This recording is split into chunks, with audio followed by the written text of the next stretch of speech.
Okay, so Steve Matteo's book Act Naturally, Beatles on Film, it will be released on July the 15th. I'm grateful that Steve's actually joined us for this interview to talk about this new book. My first question, Steve, is you allude to this very much in I think the opening chapter of your book, or it could be the kind of a preface. I can't remember, but you say that do we really need another book on the Beatles? Um, is do you think that is the case, and why specifically this topic? Well, I think there really hasn't been a book on the films of the Beatles in a while.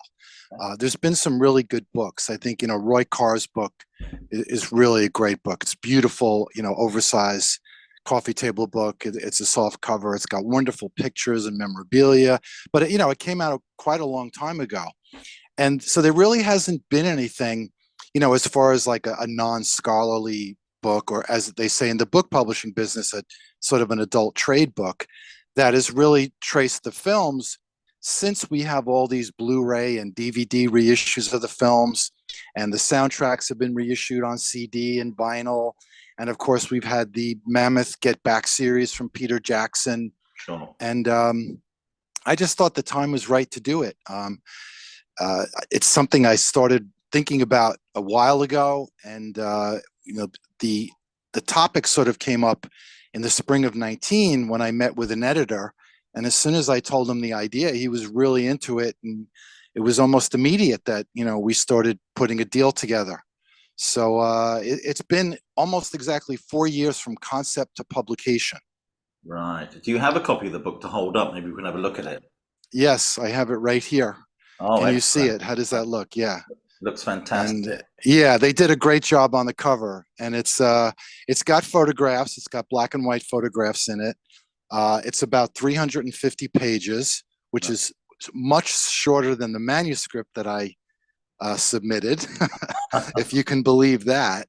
Right. So, and as you know from reading it and our emailing back and forth, what I really wanted to do too is I didn't want to write a book that just goes, okay, the Beatles made A Hard Day's Night and then they made Help. I really wanted to like add a lot of context, musical context, cinematic film history context, socio-cultural context. I mean, it really is sort of like you really go through the decade, from prior to A Hard Day's Night right through to Let It Be, as far as the Beatles are concerned. Mhm. But also in the very beginning of the book, as you know, I get into a sort of a pre-history of British cinema. Yeah, you So do. you get a sense of, where British cinema was at this point. And I just wanted to add that sort of connective tissue. And, the movies didn't just happen in a vacuum, Hmm. and they very much are, collaborative vehicles. The albums are also collaborative in that they worked with George Martin and the various engineers at Abbey Road, but the films are truly collaborative.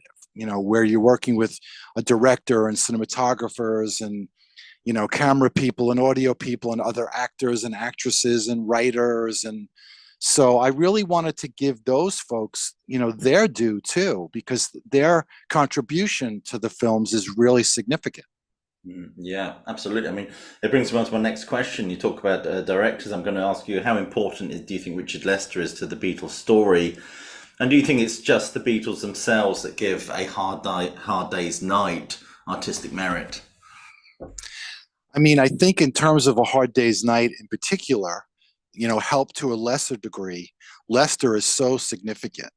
I Yeah. mean, they really met at the right time because Lester had already made some films. He had worked with Peter Sellers and the Goons.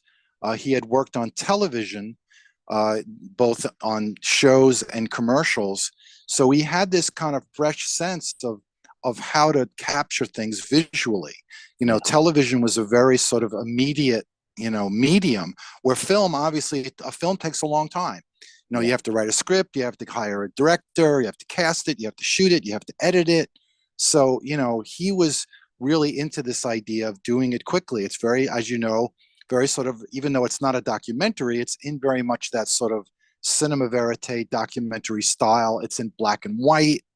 Lester was obviously very influenced, I believe, by the French New Wave. He was very influenced by art.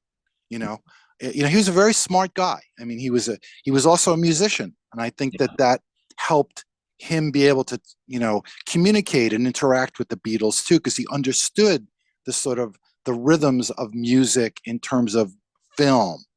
Yeah. So it's this sort of perfect storm of people getting together. I mean, I think that the Beatles are the most present in as far as the sort of fiction films, if that's what we could call them, Yeah. in A Hard Day's Night. Obviously, in Let It Be and Get Back, it's the Beatles wall to wall.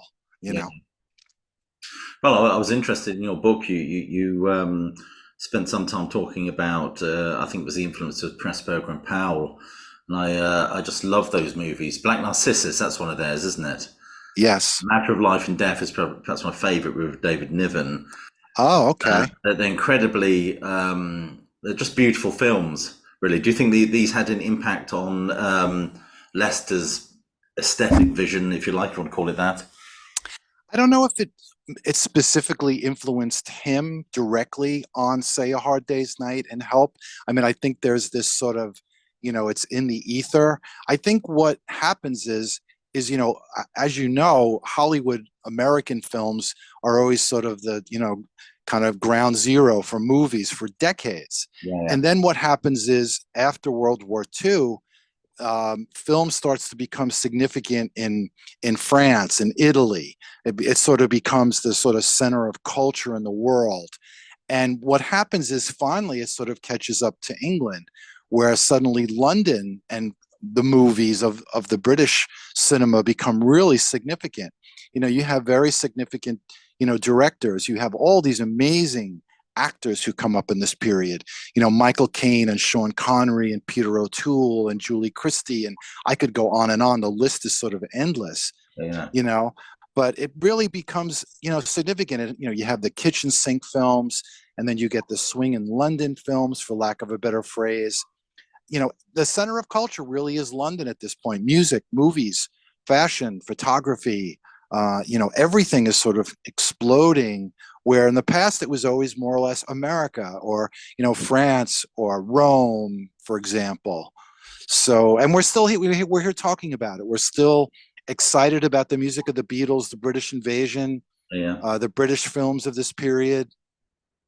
Well, I mean, it's interesting to talk about these kitchen sink dramas. I think the Beatles' "She's Leaving Home" is very much a kind of homage to those. Uh, would they have translated? Are Americans aware of those films or that genre?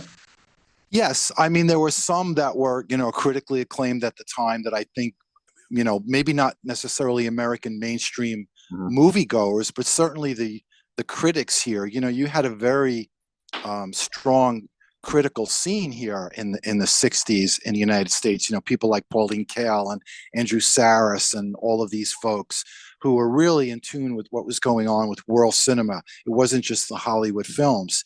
And I think that these films now, I think, more and more people have had a chance to see them over the years through DVDs and Blu-rays and streaming and, the Criterion Collection and the Turner Classic Movies. And most of these actors over the years have become, just as big here. I mean, certainly someone like a Richard Burton, for Yeah. example.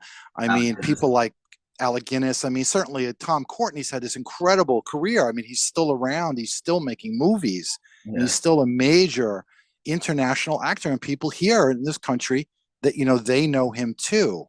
I think that's the other thing, is that these films have really worn well. If you go back and look at these films, they don't look like period pieces. They look very much like exciting, thrilling cinema that really still holds up, but particularly the black and white films. Yeah, absolutely. Um, do you think, to what extent do you think Lester's work influenced British cinema of the 1960s, if at all?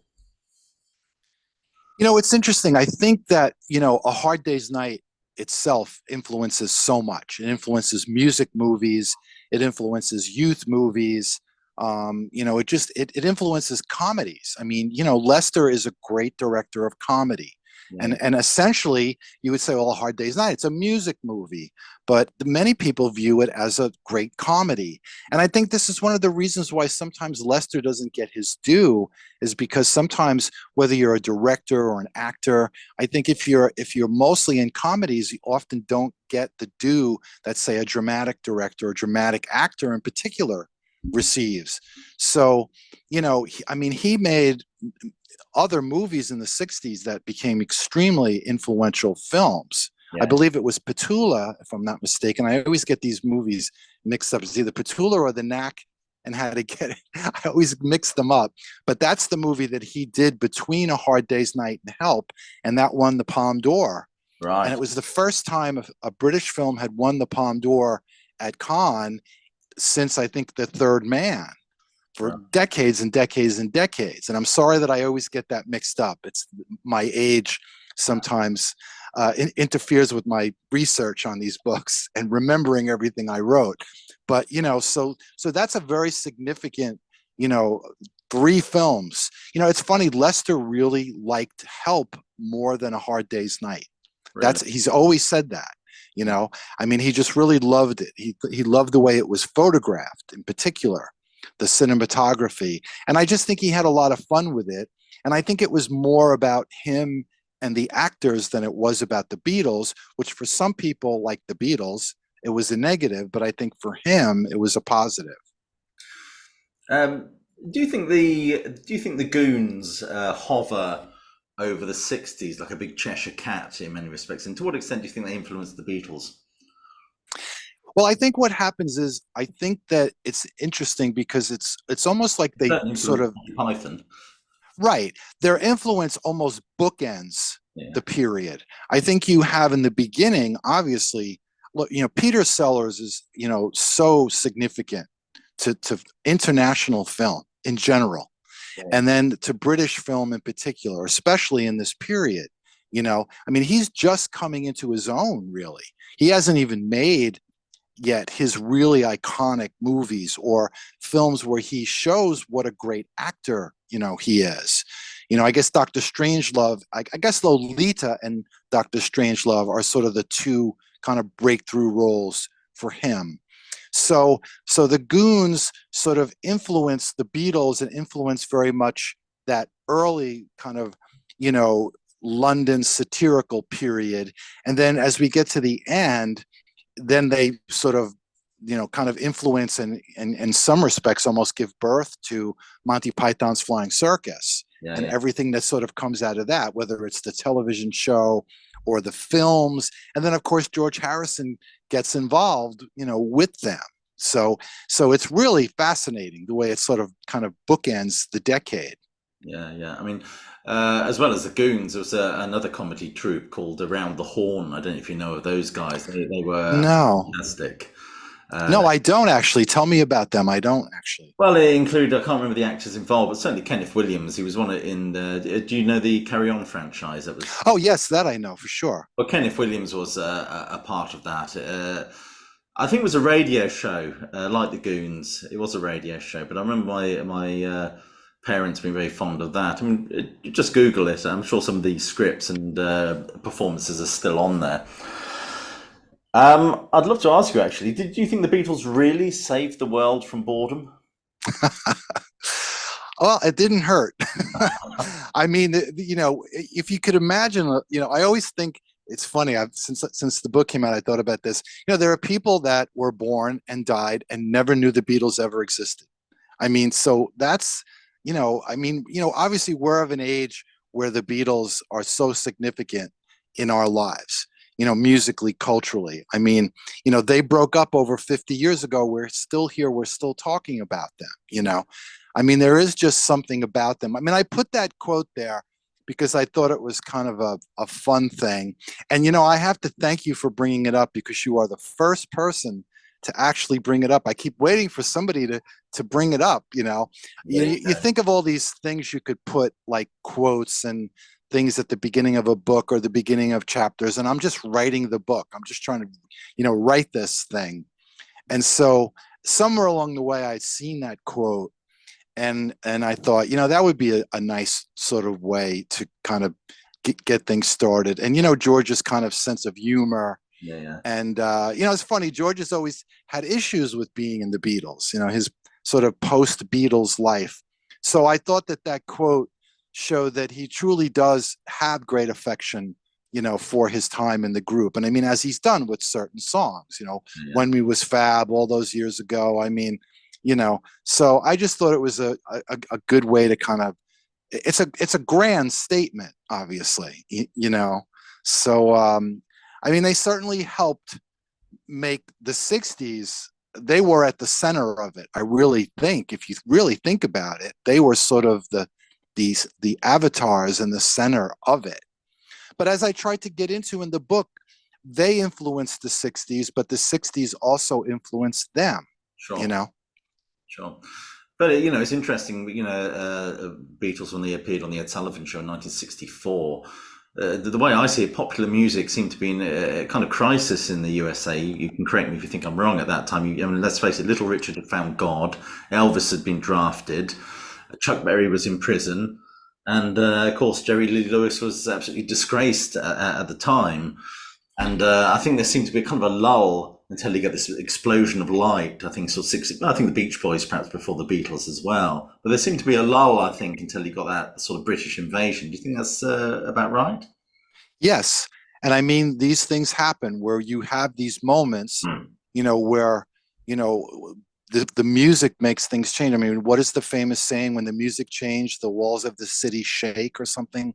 I'm paraphrasing. I don't know the exact quote and who it's attributed to, but there is this moment where it really, for Americans in particular, when they appear on Ed Sullivan, it's sort of like everything changes. I mean, Yeah, everything completely. It's like an overnight thing. Now obviously they didn't happen overnight. They had been around for a long time, and they had been woodshedding, and they had exploded in England. But as there really hadn't been anything like that, where you had a sort of pop music phenomenon from England crossing over into America. It never happened before. So it is rather seismic. There's no question about it. yeah, yeah.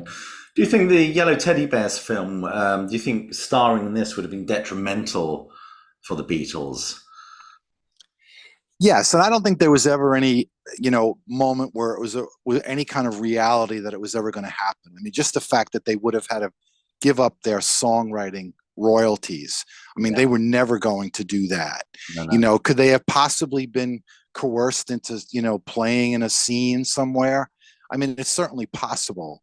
But I mean, that's what makes A Hard Day's Night great. Don't forget, when George Martin wanted them to record How Do You Do It, and they were these young kids, there in EMI, and they said, we're not going to do it. I mean, they started out right from the beginning where they were nobody's fool, and they were going to have a certain control over what they were doing. I Yeah. mean, any other artist probably would have said, sure, we have a recording contract, we're young kids, we're in London, we came from Liverpool, whatever you want, George. But they were like, no way. And I think that kind of sets the table for everything to come forward. Why do you think the Beatles wanted Alan Owen to write the screenplay for A Hard Day's Night rather than Johnny Spate? Well, the way that I understand it, and I think I say this in the book, is I think that Spate was originally the one that I think Brian wanted to write it, or Walter Shenson, Yeah, but yeah, he couldn't do it. He was busy with a project, and he didn't want to step away from it. So Alan Owen becomes more or less the second choice. Now, I think maybe in the minds of the Beatles, they were maybe, their first choice, because he was from Liverpool. They liked his work. I think when they met him, they liked him and they got along with him. I know John Lennon had some somewhat negative things to say about him, later on. I think the phrase he used was, he was a professional Liverpool man, or something to that effect. There was a sort of love hate with the script. In a lot of ways, it really did capture them, and it captured where they were from, from the north, from Liverpool. But in some ways, it reinforced stereotypes that they couldn't escape from for a long time. right, right. I mean, Johnny Spate, if I'm not mistaken, didn't he write? I think he was writing "Till Death Do Us Part." I uh, believe so. British comedy. I think I've got that right. Um, Pattie Boyd, of course, plays this schoolgirl on the train. Do you think this is the first? Of course, she was originally. I think before then she was in actually an advert for crisps. I think which Richard Lester was involved with. Is that right? Right, right. And the way that I remember researching, and I think I say this in the book, is she was a model. And Yeah. when I say model, what I mean is like she would just they would take pictures of her for fashion ads, and that was it. Right. And she didn't want to do a commercial, but Richard Lester talked her into doing it, and that becomes the launching pad for her to be in A Hard Day's Night. I Right. don't think she was ever really comfortable, doing, things that were not just fashion shoots. I don't think she felt that she had the chops necessarily to act, quote unquote. But I mean, she's very natural in the film. She's very good, I think. Is this the first time you think George Harrison meets her, and you didn't have Eric Clapton hiding in the luggage, apart from anything like that, did you? No, this is a long time before any of that happens. Okay. No, I mean that's where they met. There's no question about it. Mhm. And I mean, if you believe the histories, I mean, he was right from the beginning, like, I'm going to marry you. I mean, he fell in love with her immediately. Mhm. And I think, but it didn't happen right away because she actually did, if I remember this correctly, she did have a boyfriend at the time, and Okay. he did ask her out, and she did say no, I believe, several times. And I think their first date, Brian Epstein was there, as a more or less a chaperone. Mm. So it wasn't. It happened slowly in the beginning. Okay. Okay. Got a very interesting point you make in the book. I've got to pick you up on it. Is that do you really think that Harrison's use of the 12 string really influenced the electrification of folk in some way, especially like on the West Coast with bands like the Birds and things like that? Yes, and this is really before the Birds had formed. I Right. mean, that like I think I get into this in the book that there were, folk artists who did use the 12-string guitar. I mean, and there were artists in England using the 12-string guitar. It wasn't brand new, but this Rickenbacker 12-string, this electric guitar, was something very new. Yeah. And when Roger McGuinn, he was Jim McGuinn at the time, Yeah. when he heard this sound, I mean, he was just blown away by it. And that becomes so integral to the sound of the Birds, that 12 string, which is him trying to emulate what Harrison is doing in this A Hard Day's Night period. And he can, Harrison continues with it. I mean, it isn't just A Hard Day's Night. And so, a lot of people heard this. I mean, there's a phrase, jangle pop, Yeah. Yeah. which has gone on, which has transcended the 60s and even the 70s. Mhm. You can just trace it. I mean, you could trace, the Birds to Tom Petty and the Heartbreakers to REM. I Yeah. mean, we just the other night we saw Counting Crows play live on their tour. And I mean, there's a little bit of that there. I mean, even Sheryl Crow, I think there's some of where she kind of almost mixes the Birds and the Stones to some degree a little bit in the beginning, particularly. So this influence is really strong. There's no question about it. Yeah. Yeah. How important do you think, or how influential do you think pop art was on the overall look of the film Help? Well, I think what pop art does is it sort of kind of replaces the sort of stark black and white aesthetic of the kitchen sink films, Yeah. and a certain amount of, maybe, I'm not an art expert, but I guess maybe post abstract art, which is very kind of sort of stark and bleak, and so you suddenly have, I guess it's, Roy Lichtenstein and Frank Stella, I guess. And I know I'm missing another really important person in here. Whole? um, Warhol, I mean, his style was more than just pop art, I think, in some Yeah. ways. Yeah. But so this very sort of colorful art that is, and the key, I think, is not just the color, but that it's reflecting sort of low art. It's sort of reflecting, comic books and cowboy movies and, rock bands and like just fun stuff. It's not this heavy thing, you know what I mean? So it becomes, low art, high art. And so the sort of colorful nature of help, the sort of, I think Lennon had said it, the sort of bang zoom, zap pop now kind of, that whole kind of aesthetic. The 50, it's very 50s in some ways. It's very 50s kind of, teenagers with watching westerns and buying comic books and chewing bubble gum. It's very colorful and very out there, and it's fun. It's sort of it's the precursor to Swing in London, which is this just fun thing. I mean, it's this explosion of freedom, I guess you could say. Yeah, I mean, not to mention the influence of, I imagine the James Bond movies as well. Yes, exactly. Definitely on help, I think. But I have one last question for you, actually. One last question, and that is the long and winding road, strings or no strings? I grew up listening to it with the way that Spector did it, so that's how I heard it. And I tend to be more of a fan of things that are overproduced and the sort of, I love Baroque pop. I'm a huge Phil Spector fan, Oh, not Phil Spector the person, but Phil Spector the record producer. I yeah, mean, that Wall of Sound, the Phil Spector Christmas album is one of it's my fantastic, favorite albums. fantastic. I mean, I just, that what he did with All Things Must Pass, Yeah, yeah, but then the flip side is what he does with the Imagine album, where it's so stark and yeah. it shows his versatility. So while he's this obviously this horrible person, or he was this horrible person, I mean, he is a great record producer, one of the greatest, if not the greatest record producer. You know, I mean, what he did with the Righteous Brothers.